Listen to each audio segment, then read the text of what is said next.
Hello दोस्तों, नमस्कार। स्वागत करता हूं आपका टैली सीरीज के एक नए वीडियो में। पिछले वीडियो में हमने जाना अकाउंट्स के बारे में, अकाउंट्स क्या होते हैं, अकाउंट्स के प्रकार, और इसी के साथ हमने गोल्डन रूल्स के बारे में जाना। गोल्डन रूल्स अकाउंटिंग के बहुत इंपॉर्टेंट नियम होते हैं जो इस बात को निर्धारित करते हैं कि किसी भी लेन देन, किसी भी ट्रांजैक्शन में किस पक्ष को डेबिट करना है और किस पक्ष को क्रेडिट करना है।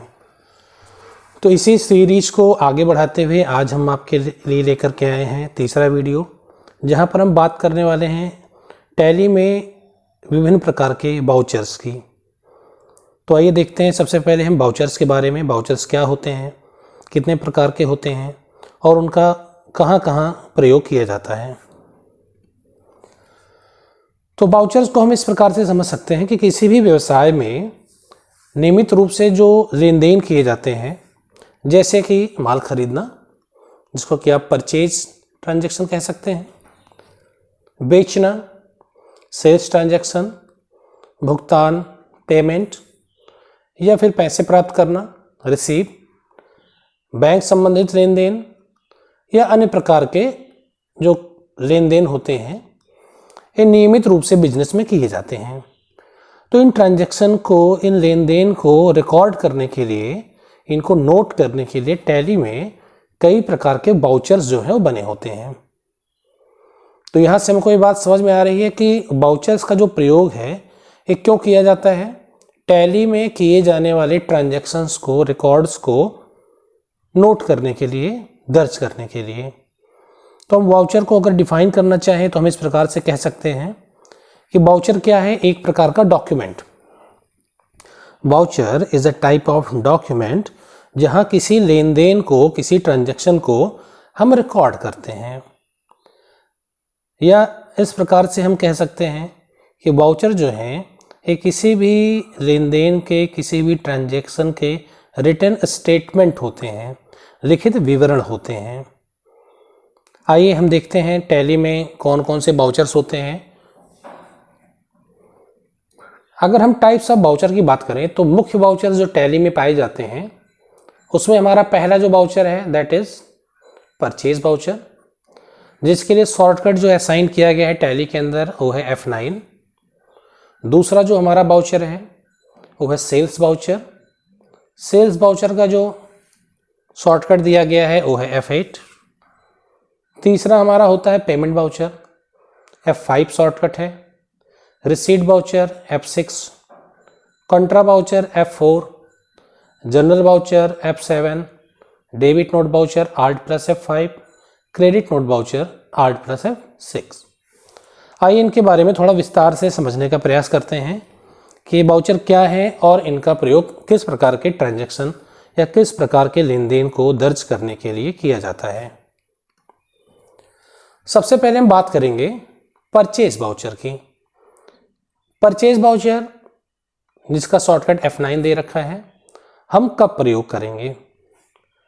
जब हम अपने व्यवसाय में या किसी भी बिजनेस में अगर खरीदारी की जा रही है।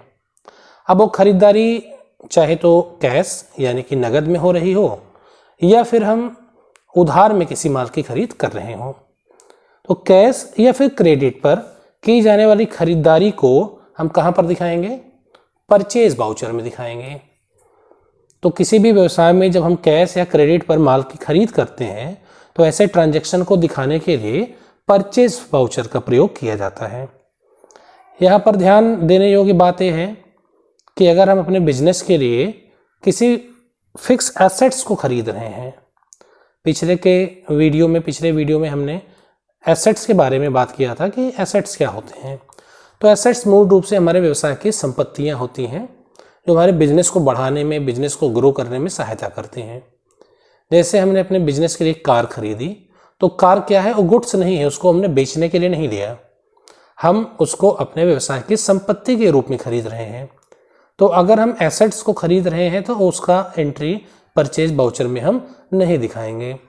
परचेज वाउचर में हम उन्हीं वस्तुओं की खरीदारी दिखाएंगे जिसको हम अपने व्यवसाय में बेचने के लिए ले रहे हैं, या फिर हम ऐसे कच्चे माल की खरीदारी दिखाएंगे जिनसे हमें किसी चीज़ का प्रोडक्शन करके आगे बेचना है। एसेट्स को परचेज वाउचर में नहीं दिखाया जाता। फॉर एग्जाम्पल यहाँ पर एक उदाहरण है, रमेश स्टोर्स कोई हमारी दुकान है, कोई फर्म है, उससे हमने 6,000 रुपये का सामान खरीदा। तो यहाँ पर सामान खरीदा जा रहा है, इसलिए इसको हम कौन से वाउचर में दिखाएंगे? परचेज वाउचर में इसको हम शो करेंगे। अगला हम देखते हैं, अगला जो वाउचर है हमारा वो है सेल्स वाउचर, जिसका कि शॉर्टकट F8 होता है। नाम से ही यहाँ पर जाहिर हो रहा है सेल्स यानी कि बिक्री का कार्य। जब हम अपने बिजनेस में, व्यवसाय में कोई बिक्री करते हैं, अब वो चाहे हम कैश में कर रहे हों, नगद हम बिक्री कर रहे हों, या फिर क्रेडिट यानी कि उधार पर बिक्री कर रहे हों। कैश या क्रेडिट दो प्रकार के हमारे ट्रांजैक्शन होते हैं। कैश का मतलब होता है नगद खरीदना या नगद बेचना, और क्रेडिट का अर्थ होता है उधार में खरीदारी या फिर उधार में बिक्री। तो अगर हम कैश या क्रेडिट पर किसी भी सामान की बिक्री करते हैं, बेचते हैं, तो उसको कहाँ पर दिखाएंगे? हम सेल्स वाउचर में दिखाएंगे।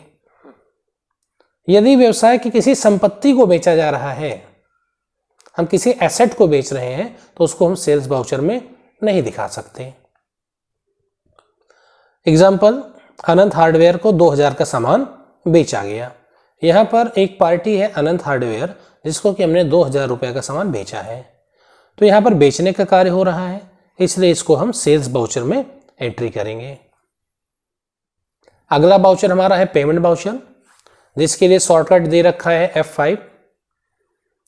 पेमेंट क्या है? पेमेंट का अर्थ होता है भुगतान। जब हम किसी वस्तु या सेवा को प्राप्त करने के बदले में किसी व्यक्ति या पार्टी या फर्म को पेमेंट करते हैं, भुगतान करते हैं, तो उसको हम कहाँ दिखाएंगे? पेमेंट वाउचर में दिखाएंगे। आइए देखते हैं, जब हम अपने व्यवसाय में किसी को कैश या बैंक के माध्यम से भुगतान करते हैं, पेमेंट करते हैं, तो उसको दिखाने के लिए हम क्या प्रयोग करेंगे? पेमेंट वाउचर का प्रयोग करेंगे। ध्यान दीजिए, यहाँ पर कहा जा रहा है कि कैश में पेमेंट या फिर बैंक पेमेंट। कैश पेमेंट का मतलब होता है नगद भुगतान, आपने नगद में भुगतान कर दिया, करेंसी में भुगतान कर दिया। और बैंक पेमेंट का मतलब होता है आपने सामने वाली पार्टी को चेक से पेमेंट कर दिया, ड्राफ्ट से पेमेंट कर दिया, आपने ऑनलाइन पेमेंट कर दिया, RTGS, नेफ्ट, ऐसे कोई भी माध्यम जहां पर पैसा आपके बैंक अकाउंट से कटेगा उसको कहा जाएगा बैंक पेमेंट।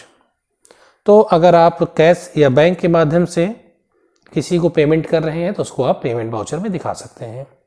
जैसे रमेश स्टोर्स को 6,000 रुपये का नगद भुगतान किया गया, कैश पेमेंट किया गया, ये पेमेंट वाउचर में जाएगा। सुमित एजेंसीज को 5,000 का भुगतान चेक के माध्यम से किया गया, तो ये बैंक पेमेंट का उदाहरण है, तो ये भी हमारा पेमेंट वाउचर में जाएगा। तो जब भी आप किसी को भुगतान करेंगे अपने बिजनेस में, तो उसको आप कहाँ नोट करेंगे, कहाँ दिखाएंगे? पेमेंट वाउचर में। आगे बढ़ते हैं, अगला हमारा वाउचर है रिसीट वाउचर, जिसका कि शॉर्टकट F6 होता है।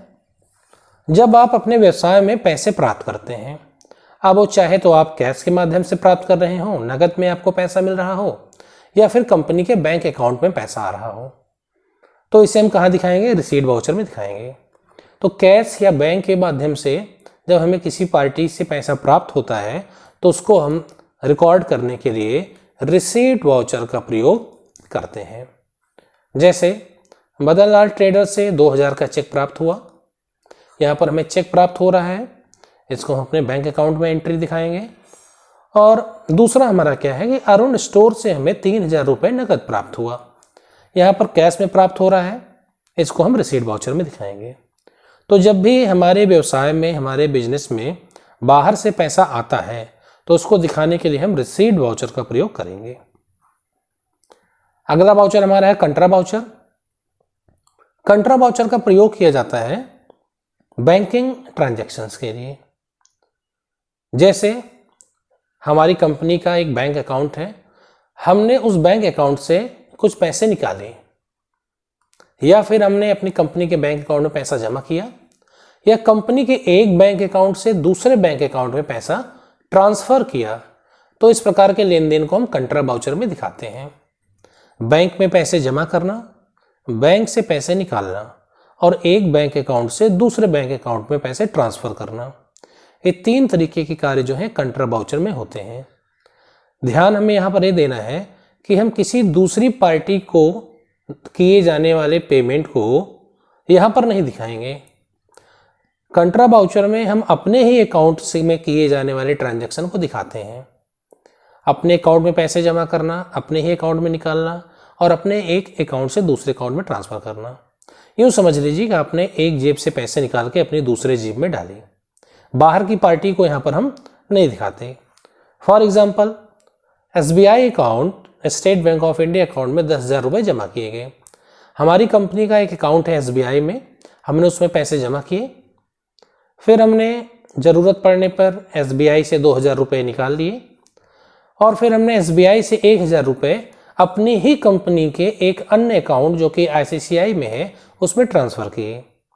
तो इस प्रकार के लेन देन को दिखाने के लिए हम कंट्रा वाउचर का प्रयोग करते हैं। अगला है हमारा जनरल वाउचर, जिसका शॉर्टकट F7 होता है।